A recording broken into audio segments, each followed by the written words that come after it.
ਅਮਰੀਕੀ ਸਦਰ ਦਾ ਈਰਾਨ ਤੇ ਹਮਲੇ ਰੋਕ ਕੇ ਮੁਆਹਦਾ ਕਰਨ ਦਾ ਐਲਾਨ। ਈਰਾਨੀ ਸੁਪਰੀਮ ਲੀਡਰ ਦੇ ਰਾਜ਼ੀ ਹੋਣ ਦਾ ਵੀ ਦਾਅਵਾ। ਅਮਰੀਕੀ ਸਦਰ ਟਰੰਪ ਨੇ ਮੀਡੀਆ ਬਰੀਫਿੰਗ ਵਿੱਚ ਆਖਿਆ, ਈਰਾਨ ਦੇ ਨਾਲ ਅਮਨ ਮੁਆਹਦਾ ਕੁਝ ਦਿਨ ਵਿੱਚ ਹੋ ਜਾਏਗਾ। ਦਸਤਾਵੇਜ਼ਾਤ ਆਖਰੀ ਮਰਹਲੇ ਵਿੱਚ ਨੇ। ਮੁਆਹਦੇ ਲਈ ਪਾਕਿਸਤਾਨ ਬਿਹਤਰੀਨ ਕਿਰਦਾਰ ਅਦਾ ਕਰ ਰਿਹਾ ਹੈ। ਵਜ਼ੀਰ ਆਜ਼ਮ ਪਾਕਿਸਤਾਨ ਤੇ ਫੀਲਡ ਮਾਰਸ਼ਲ ਅਜ਼ੀਮ ਸ਼ਖਸੀਅਤ ਨੇ।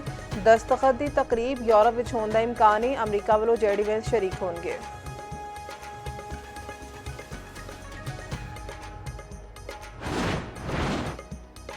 अजे तक किसी मुआहदे ਨੂੰ हतमी शक्ल नहीं दी गई। अमरीकी इकदाम सिफारती अमल ਨੂੰ मुतासर कर रहे हैं। तर्जुमान ईरानी वज़ारत ख़ारजा ਦਾ अमरीकी सदर के दावे ते जवाब आख्या, कतर ते पाकिस्तान सालसी के अमल में फाल किरदार अदा कर रहे हैं। ईरानी हुकाम ने ट्रंप के हमले रोकने की दरख्वास्त ਨੂੰ बेबुनियाद करार दे दिता।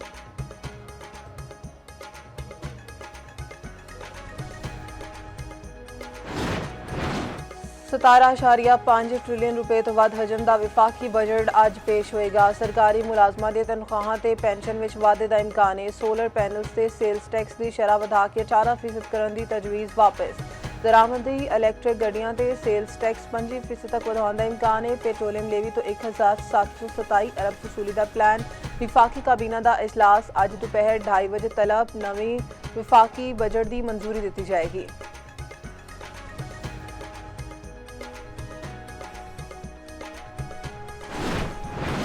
हुकूमत अहम मुआशी अहदाफ हासिल करने में नाकाम। मुआशी तरक्की की शरह नमू 4% के बरक्स 3.7%। हुकूमत ने इकतिसादी सर्वे पेश कर दिता। मुआशत का हजम 452 अरब डॉलर तो उत्ते चला गया। टैक्स महसूलात में 10.1% वाधा।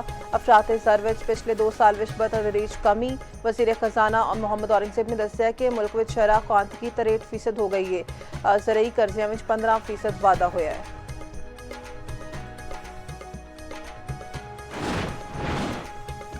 ਤੇ ਫੀਫਾ ਵਰਲਡ ਕੱਪ ਦਾ ਆਗਾਜ਼। ਇਫਤਿਤਾਹੀ ਮੈਚ ਮੈਕਸੀਕੋ ਦੇ ਨਾਲ ਜਨੂਬੀ ਅਫਰੀਕਾ ਨੂੰ 2-0 ਨਾਲ ਸ਼ਿਕਸਤ ਦਿੱਤੀ। ਦੂਜੇ ਮੈਚ ਵਿੱਚ ਜਨੂਬੀ ਕੋਰੀਆ ਨੇ ਚੈਕ ਰਿਪਬਲਿਕ ਨੂੰ 2-1 ਨਾਲ ਹਰਾ ਦਿੱਤਾ।